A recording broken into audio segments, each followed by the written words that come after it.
मेरे लाइफ में 2013 में ऐसी कोई घटना घटी मेरे भाई के साथ, तो मुझे लगा मेरा दिशा अगर सही है, मेरा कलर सही है, मेरा वास्तु सही है, फिर मुझे काम क्यों करना चाहिए? मैं पुरुषार्थ क्यों करूं? आपके जीवन में कोई समस्या आ रही है, आप जितना ग्रोथ एक्सपेक्ट कर रहे हो वो नहीं कर पा रहे। वास्तु और ज्योतिष में क्या फर्क है? वास्तु अगर किसी को आता है या जो भी वास्तु करते हैं तो पहले दिमाग में आता है कि हमें करनी है तो करीबन लोग बोलते हैं कि मेरा नसीब भी खराब है। ऐसा कुछ होता है? अगर आप लाइफ में सब कुछ करने के बाद भी ऐसा लग रहा है कहीं ना कहीं आप पीछे हो रहे हो, जो मंजिल पर जाना चाहिए वहां पर नहीं जा पा रहे। नमस्कार दर्शक दोस्तों, मैं निखिल मद्रासी, प्रमुख द सदर Gujarat chamber of commerce and industry, आप सबका हार्दिक स्वागत करता हूं चेंबर के इस पॉडकास्ट में।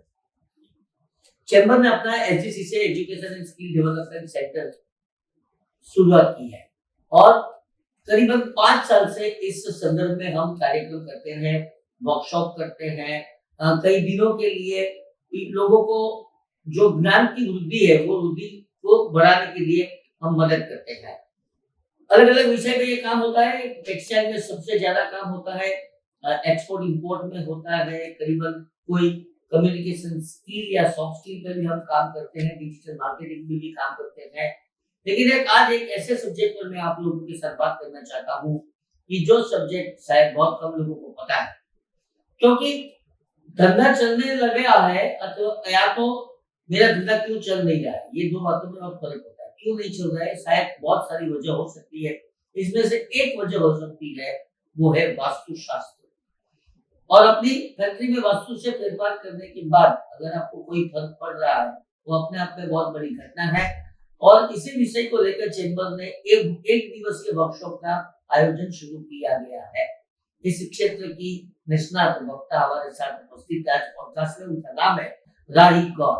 राही, आपका हार्दिक स्वागत है। तो एक दिवसीय वर्कशॉप में हम लोगों को क्या क्या सिखाते हैं? पहले तो वास्तु के रिगार्डिंग जो भी मिसकंसेप्ट है वो मैं महावास्तु के माध्यम से दूर करती हूँ। वास्तु अगर किसी को आता है या जो भी वास्तु करते हैं तो पहले दिमाग में आता है कि हमें करनी है तोड़फोड़, जो कि हम नहीं करवाते। तोड़फोड़ नहीं करवाते, पिरामिड यंत्र क्रिस्टल ये सारा मटेरियल नहीं यूज करते हैं।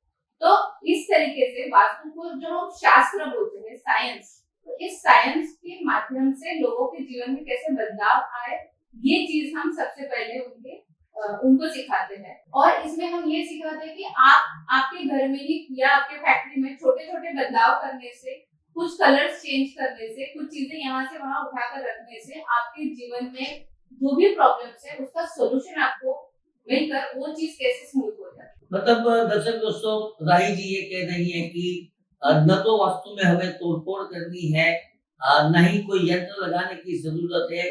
वास्तु अपने आप में एक बड़ा साइंस है और वो साइंस के संदर्भ में वो आगे बढ़कर आपको सुखी और प्रसन्नता प्रदान करना चाहती है। राही जी, ये तो बड़ी अच्छी बात हो गई, आपने मिसकंसेप्ट के बारे में बताया। लेकिन सबसे पहले तो ये सवाल होता है कि हम लोग मानते हैं कि नसीब बहुत बड़ी चीज होती है। एक प्रारब्ध होता है और एक पुरुषार्थ होता है। नसीब यानी कि प्रारब्ध। लेकिन प्रारब्ध और पुरुषार्थ का अगर सम्मेलन हो जाता है तो बहुत बड़ा अच्छा परिणाम हो सकता है, लेकिन हर एक के जीवन में ऐसा नहीं होता है। करीबन लोग बोलते हैं कि मेरा नसीब ही खराब है। ऐसा कुछ होता है? नसीब ही खराब है, इसमें मैं थोड़ा सा इस बात को हम आज के रियल लाइफ में मैं बताना चाहूंगी। नसीब ही खराब है ऐसे ज्यादा हम कह सकते हैं कि आपकी जो प्रकृति है उसके अकॉर्डिंगली आप काम नहीं करते हो तो आप विकृति में चले जाते हो। तो क्या आप अपनी प्रकृति के अकॉर्डिंग काम कर रहे हो? आपकी जन्म पत्री बताती है कि आपको किस फील्ड में क्या काम करना चाहिए। मान लो आपकी जन्म पत्री बता रही है कि आपको सेल्स एंड मार्केटिंग का काम आपके लिए बहुत अच्छा और आप प्रोडक्शन में जा रहे हो, तो आप तो सही मार्ग पे नहीं जा रहे हो जो आपको सफलता दे। तो जन्म पत्री, वास्तु और आपकी प्रकृति जो वास्तविक तो हम कहते हैं, ये तीनों का अगर हम संगम करें और इन तीनों साइंसेस को एक साथ जोड़ के हम अपने जीवन में अगर इसमें बदलाव ला सके तो ये बहुत बढ़िया चीज होगी। तो जो नसीब खराब है या मेरा नसीब अच्छा नहीं है, ये जो कहते हैं ना, इनके लिए मैं कहना चाहूंगी नसीब किसी का खराब नहीं होता, हमारा चलने का रास्ता गलत होता है। तो रही गौर से आगे बढ़ते हैं और वास्तु संदर्भ में कई और बातें जानने की कोशिश करेंगे। रवि जी, वास्तु और ज्योतिष में क्या फर्क है? वास्तु जो है आपके घर का जो एनवायरनमेंट है, घर का जो एटमॉस्फेयर है उसको बदलता है। सही अलाइनमेंट आपको सही मार्गदर्शन करती है, सही पड़ाव तक पहुंचाती है। और आपकी जन्म पत्री जो है ना, जब आप जिस दिन आप पैदा हुए उस दिन जो अवकाश मंडल में जो ग्रह तारों की स्थिति थी उसका वो स्क्रीनशॉट है आपकी जन्म पत्री। तो ये आपकी पर्सनलाइज चीज है। मेरी पत्री मेरे घर में किसी और की सेम नहीं हो सकती। हर एक की पत्री में कुछ ना कुछ बदलाव होते ही है। तो जन्म पत्री आपका एक पर्सनल गाइड है, पर्सनल पाथ गाइड है। और आपका घर है ना, वो आपका अलाइनमेंट है, आपकी चीजों की प्लेसमेंट है। तो वो एक एनर्जी अलग है और आपकी जन्म पत्री की एनर्जी अलग है। लाइक प्लेसमेंट की बात करें तो हमें समझाइए कि प्लेसमेंट घर में, ऑफिस में, फैक्ट्री में क्या मतलब उसके जनरल रूल्स क्या होते हैं? Can you explain all this? General rule इसमें ऐसे है, जैसे हम 16 डायरेक्शंस में काम करते हैं, तो हर एक डायरेक्शन का अपना अलग अलग रोल है। जैसे पूर्व दिशा जो है वो हमें, जहाँ पे सूर्योदय होता है और हम दुनिया से कनेक्ट होते हैं, तो हमें लोगों से कनेक्ट करने वाली दिशा पूर्व है। तो जो व्यक्ति कनेक्टिंग का काम करता है, दो लोगों के बीच में कनेक्टर बनता है, या पॉलिटिशियंस लोग जो मास लोगों से कनेक्ट होते हैं, उनके लिए पूर्व दिशा सही है। वहां पर उनका बेडरूम होना चाहिए या उनकी पर्सनल बिलोंगिंग्स वहां होने चाहिए। ईशान्य दिशा, जहाँ पर वास्तु पुरुष मंडल में वास्तु पुरुष का जो सिर आता है, वहां पर मंदिर का स्थान अच्छा है। क्रिएटिव लोग अगर वहां बैठ के काम करेंगे तो उनके लिए वो बहुत अच्छी चीज है। इसी के साथ क्या नहीं होना चाहिए ईशान में, तो किचन और टॉयलेट, ये दो चीजें ईशान दिशा में नहीं ही होनी चाहिए। पूरे वास्तुशास्त्र में दो ही चीजों की तोड़फोड़ में करवाती हूँ, इसके अलावा मैं कोई तोड़फोड़ नहीं करवाती कि ईशान में आपने किचन और टॉयलेट नहीं रखना। तो ऐसे टॉयलेट का सही दिशा क्या है? टॉयलेट का सही दिशा है west of north west direction, south of south west direction और east of south east direction. तो ये तीन दिशा जो है वो टॉयलेट के लिए सही दिशा है। ये छोड़ के अगर दूसरी कहीं पर आ रहे तो हमें उसे ट्रीटमेंट करते हैं, किसी कलर का यूज करते हैं, कोई मेटल की स्ट्रिप यूज करते हैं जो आपको इजीली मार्केट में मिल जाती है। ये छोटी छोटी चीजों की रेमेडी करते हैं, बट सिर्फ ईशान में हम टॉयलेट नहीं बनाते हैं। ऐसे ही बेडरूम के लिए कहा जाता है कि साउथ वेस्ट का बेडरूम है वो घर के मुखिया के लिए बेस्ट है, बट हर एक के लिए वो बेस्ट ऐसा नहीं होगा, क्योंकि उस व्यक्ति की प्रकृति अलग है, उस व्यक्ति का कर्म अलग है, उस व्यक्ति का खुद का होरोस्कोप कुछ अलग कहता है। तो उसके अकॉर्डिंग आपको घर में जो बेडरूम्स की अवेलेबिलिटी है वो हम देखकर बता दें कि आपके लिए ये बेस्ट है। राइट, वास्तु और राशि का कोई संबंध है?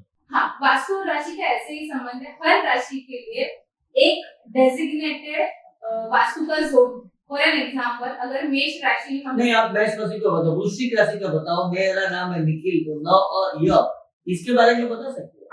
देखो, वो आप कह रहे हो जो आपकी चंद्र राशि है।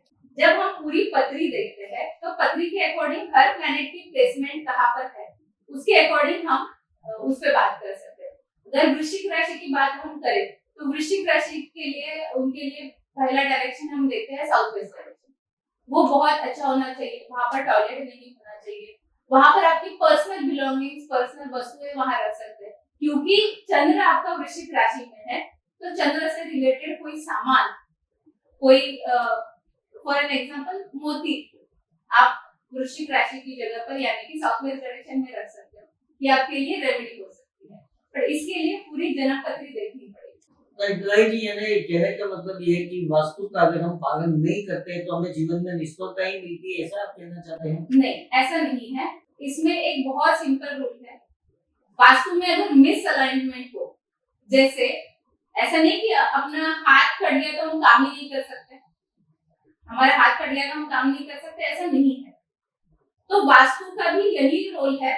आप अगर कहीं पे जीवन में आपको तकलीफ आ रही है, आपके जीवन में कोई समस्या आ रही है, आप जितना ग्रोथ एक्सपेक्ट कर रहे हो वो नहीं कर पा रहे, फैक्ट्रीज में अगर हम देखते हैं तो रॉ मटेरियल नहीं मिल रहा है, लेबर की प्रॉब्लम है, गवर्नमेंट रिलेटेड इश्यूज आ रहे हैं, पेमेंट ड्रॉप्स हो रहे हैं, ऐसी अगर प्रॉब्लम्स आ रही है तो और तो ही आप किसी भी वास्तु कंसल्टेंट को या ज्योतिष शास्त्री को अपनी जन्मपत्र या घर दिखाओ, अगर कोई प्रॉब्लम नहीं है, सारी चीजें बहुत अच्छे से चल रही है, तो मैं यही सजेस्ट करूंगी, भले ये मेरा काम है फिर भी मैं यही सजेस्ट करूंगी कि आप इस चक्कर में पड़ो मत, क्योंकि प्रकृति यानी कि नेचर इन चीजों को ऑटोमेटिक बैलेंस कर देता है। तो चैम्बर ऑफ कॉमर्स के इस माध्यम से मित्रों हम आपको बताना चाहते हैं कि वास्तु आपके जीवन में कितना परिवर्तन ला सकते हैं। आपकी फैक्ट्री, आपकी कंपनी, यानी कि बिजनेस ग्रोथ में वास्तु क्या सही मायने में काम करता है कि नहीं, वो सब जानने की कोशिश कर रहे हैं हम वास्तु शास्त्री राही गौर से। राही जी, आपने ये संदर्भ में कितनी पढ़ाई की, कैसे पढ़ाई की, आपके क्षेत्र में कैसे है? मेरे लाइफ में 2013 में ऐसी कोई घटना घटी मेरे भाई के साथ, तो मुझे लगा कि जहाँ पे मैंने बचपन से घर में वास्तु शास्त्र देखा है, काफी सारी तोड़फोड़ देखी है, बहुत सारे ज्योतिष शास्त्री मैंने देखे हैं, पर फिर भी ये लाइफ में पड़ाव क्यों आया, तो वो ढूंढने की कोशिश में मैं इस फील्ड में आ गई। और जब मैंने देखा कि बहुत सारे प्रोडक्ट बेचने के लोग कोशिश करते हैं या बहुत सारे अननेसेसरी प्रोडक्ट्स लगाते हैं, पिरामिड है, यंत्र है, क्रिस्टल्स है, तो मुझे लगा क्या मैं इसके बगैर भी वास्तु में काम कर सकती हूँ, तो मैं इसकी खोज में थी। तो जब मैं महावास्तु में आई और डॉक्टर खुशदीप बंसल सर जो मेरे गुरु है, उनके माध्यम से जब मैंने ये कोशिश की जानने की, उनसे मैंने सीखा, तब मुझे पता चला ये बहुत आसान तरीका है जिसको हमने डेटिंग कर रखा है। तो महावास्तु के माध्यम से जब मैंने यहाँ पर महावास्तु एक्सपर्ट कोर्स किया, महावास्तु आचार्य कोर्स किया और स्पेशलाइजेशन किया फैक्ट्री वास्तु एक्सपर्ट में, तब मुझे पता चला हर मशीन कुछ कहती है। तब मुझे पता चला हर मशीन का एक अपना प्लैनेट होता है, ग्रह होता है, उसका एक काम करने का तरीका है, तो उसके अकॉर्डिंग उसकी प्लेसमेंट सही होनी चाहिए, नहीं होगी तो उसी जगह पर हम उसे कैसे ट्रीट कर सकते हैं, ये फैक्ट्रीज में मैंने देखा। और जब ये महावास्तु का मैंने गाइडलाइन फॉलो किया था, मुझे बहुत अच्छे रिजल्ट्स आए और मुझे भी पर्सनली खुद को भी बहुत ग्रोथ मिली। आप तो जानते हो कुछ ही साल हो गए मुझे सूरत में आए, बट आज मैं सूरत में बहुत अच्छा काम कर रही हूँ, तो ये गुरु की ब्लेसिंग्स है। आपकी ये जो डिग्री है वो किसी सर्टिफाइड माध्यम से आई है? जी, महावास्तु का एक ग्लोबल सर्टिफिकेशन है, महावास्तु आचार्य ये मेरी पदवी है और इसमें फैक्ट्री वास्तु एक्सपर्ट ये भी एक पदवी है। चलिए बात करते हैं फैक्ट्री के संदर्भ में, कंपनी के संदर्भ में। तो पहले तो ये होता है कि चलो मान लो Khatodara GIDC, Udhna GIDC, Pandesara GIDC, Sachin GIDC, अगर वराछा तरफ देखो तो टीम पीकोद्रा, मांगरोल, फिर आगे बढ़कर जोलवा, ये सब एसोसिएशन हमारे होते हैं। तो ये एक जगह का प्रभाव होता है, कई जीआईडीसी बहुत अच्छी चलती है, कई जीआईडीसी नहीं चलती है, उसमें प्लेसमेंट इज वेरी इंपॉर्टेंट की जगह का महत्व होता है। हमने हमेशा मैं बोलता हूँ कि मैसूर काफे अथवा इसमें तो इट्स अ गुड प्लेसमेंट, उन्होंने सही चुना है अपने प्लेस को कि कॉलेज के सामने हो तो कॉलेज के लड़के खाने के लिए आएंगे, रात को ऐसी जगहों पर बहुत कम होटल है, तो मैं मेरी होटल डाल दूं तो मेरे को और फायदा हो सकता है।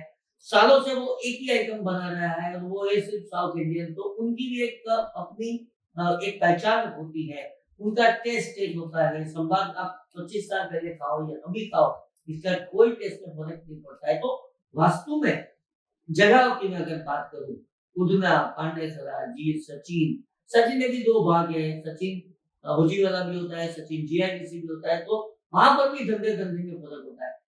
कहीं ऐसा भी होता है कि टेक्सटाइल का धंधा ज्यादा चलता है, केमिकल का धंधा नहीं चलता, ऐसा भी होता है। क्या ये जो मैं समझ रहा हूँ वो सही है, और अगर वो सही है तो इसकी वजह क्या है? कहीं भी कोई भी भूमि होती है ना, तो भूमि जब हम सिलेक्ट करते हैं, लैंड सिलेक्शन फैक्ट्री के लिए या ऑफिस के लिए हम करते हैं ना, तब हम उस भूमि में क्या दोष है ये देखते हैं, भूमि की नाड़ी का तपास करते हैं कि भूमि की नाड़ी कैसी है। इसके अलावा हम राजसिक, तामसिक और सात्विक ये 3 लैंड देखते हैं। उस लैंड के अकॉर्डिंग लैंड का जो प्रोपोर्शन है, रेक्टेंगुलर है, स्क्वायर है या अनइवन शेप है, उसके अकॉर्डिंग उसका क्या चीज के लिए हम इसे काम में ले सकते हैं। फैक्ट्रीज के लिए रजस भूमि बहुत अच्छी होती है, तो इन चीजों का हम ध्यान रखते हैं जब भी हम लैंड सिलेक्शन करते हैं। जमीन की प्रकृति हम नहीं चेंज कर सकते हैं क्योंकि वो नेचुरली आती है, पर इसमें कुछ एलिमेंट्स ऐड करके हम उसका प्रभाव कम या ज्यादा कर सकते हैं। राइट। सूरत में अगर देखो तो कौन सी जीआईडीसी या कौन सा विस्तार सबसे अच्छा प्रभावित है वास्तु के हिसाब से? इसे हम अलग तरीके से अगर देखेंगे कि हर जगह का अपना अलग प्रभाव है, जैसे आपने बोला कि कहीं पर टेक्सटाइल बहुत ज्यादा चलता है, मैदरपुरा एरिया हम डायमंड्स के लिए देखेंगे तो वो वहाँ पे डायमंड बहुत ज्यादा चलता है, तो उस जगह की भूमि का प्रभाव उस पर्टिकुलर काम के लिए अच्छा होता है, वहां पर ट्रेडिंग ज्यादा होती है मैदरपुरा में।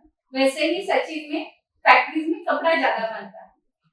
अगर अंकलेश्वर की तरफ अगर आप जाओगे तो वहां पे डाइंग ज्यादा है या कलर से रिलेटेड काम ज्यादा है। तो हर एक का अलग अलग यूनिक प्रभाव है, हर काम हर जगह पे हो सकता है ऐसा नहीं भी है, पर ऐसा भी कर सकते हैं कि कोई काम के अकॉर्डिंग हम वो भूमि ले सकते हैं। फॉर एग्जाम्पल गोडाउन्स के लिए अगर हम बोले तो गोडाउन्स के लिए हमें तामसिक भूमि चाहिए क्योंकि वहां पे हमें स्टोर करना, तो उसके अकॉर्डिंग हम भूमि लेते हैं कि हमें चाहिए किस पर्पज से। राइट। वास्तव में कलर का कोई महत्व है? बहुत ज्यादा। कैसे? क्यों है?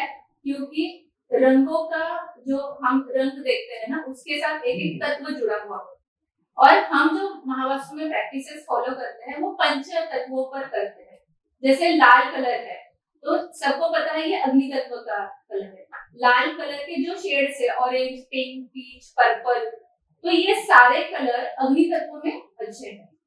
तो ये वास्तु में कहाँ आएगा आपका? South east direction, south of south east direction और साउथ डायरेक्शन, ये तीन दिशाओं में लाल रंग का प्रभाव अच्छा है।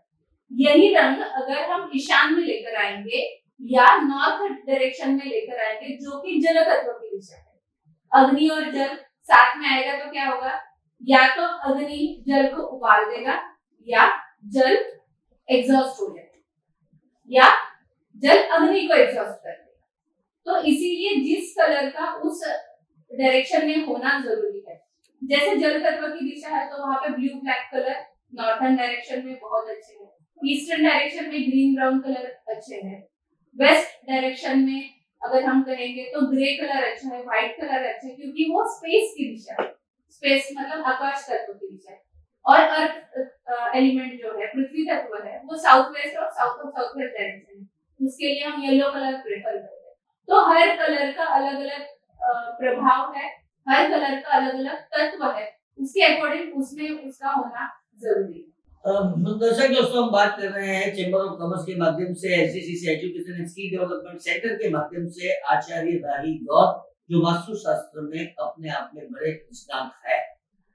मेरा दिशा अगर सही है, मेरा कलर सही है, मेरा वास्तु सही है, फिर मुझे काम क्यों करना चाहिए? मैं पुरुषार्थ क्यों करूं? मैंने जैसे शुरुआत में ही बोला कि आपकी प्रकृति, आपकी पत्री और आपका वास्तु, ये तीनों अलाइन होना जरूरी है। तो जो आपकी प्रकृति है, आप आपके स्व प्रकृति के अकॉर्डिंग काम करोगे तभी ये सारे साइंसेस आपके लिए काम करेंगे। आपका कर्म सबसे प्रधान है, कर्म में आपको अड़चने आ रही है, आपका कर्म कर रहे हो बट उसका फल जितना चाहिए उतना नहीं मिल रहा है, उसी वक्त आपको वास्तु या ज्योतिष ऐसे साइंसेस की जरूरत होनी चाहिए। न्यूमरोलॉजी न्यूमरोलॉजी अपने शब्द बोला वो क्या है? तो न्यूमरोलॉजी में आपका डेट ऑफ बर्थ का जो नंबर है उसके अकॉर्डिंगली आपकी लाइफ कैसी रहेगी उसका एक ओवरऑल एनालिसिस अंदाजा हमें आ जाता है। उसके अकॉर्डिंग क्या कलर्स हमने पहनने क्या नहीं पहनने, आपका नाम उसके लिए सुटेबल होता है क्या, नाम में भी आपको उसको भी तोड़फोड़ करने की जरूरत नहीं है, कोई एडिशनल अक्षर उसमें डालने की जरूरत नहीं है।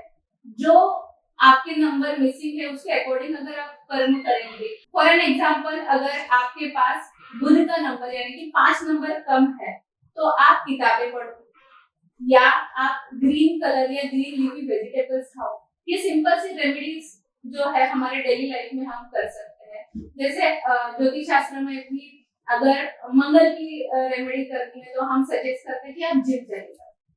तो ये सिंपल टेक्निक्स है जिससे हम यूज कर सकते हैं। जरूरी नहीं कि आप मंगल का बैठ के जाप करो, किसी के लिए वो पॉसिबल होता है, किसी के लिए नहीं होता।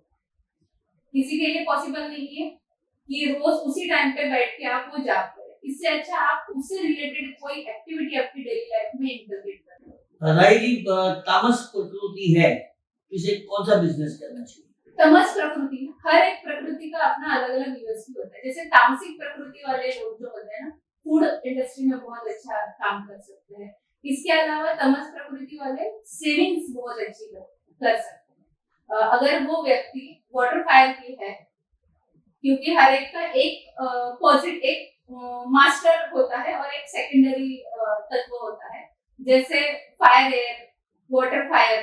तो वाटर एलिमेंट प्रधान जो व्यक्ति है, अगर आपका वो धन्ना सेठ हम जिसे कहते हैं, अगर आपने कुबेर जी देखा होगा या कोई धन्ना सेठ पुराने जमाने में हमने पिक्चर्स में देखे, एकदम मोटे से रहते हैं, आंखें बड़ी बड़ी रहती है, तो वो लोग अपने पास पैसा बहुत अच्छे से सेव कर सकते हैं। वो लोग ना फील देने वाले लोग रहते हैं, उनके अंदर इमोशंस बहुत रहते हैं, तो उससे रिलेटेड कोई नर्चरिंग वाला काम वो बहुत अच्छे से कर सकते हैं। तो दर्शक दोस्तों, एपिसोड के अंत भाग में हम राय जी से यही जानना चाहिए कि आपको आपकी कंपनी में, आपकी जॉब में, आपकी एसोसिएशन में वास्तु क्यों होना चाहिए। लेकिन इसके पहले मैं ये प्रश्न पूछना बिल्कुल पसंद करूंगा कि मेरे घर का वास्तु सही है और मेरी कंपनी का वास्तु सही नहीं है, क्या क्या कर सकते घर का वास्तु अगर सही है और कंपनी का वास्तु सही नहीं है, तो आपको सबसे पहले ये जानना है कि प्रॉब्लम क्या है। मेरा कभी भी सवाल यहाँ से, मतलब क्लाइंट के साथ भी जब भी मैं बात करती हूँ, तो मेरा यही से शुरुआत होता है, प्रॉब्लम क्या है।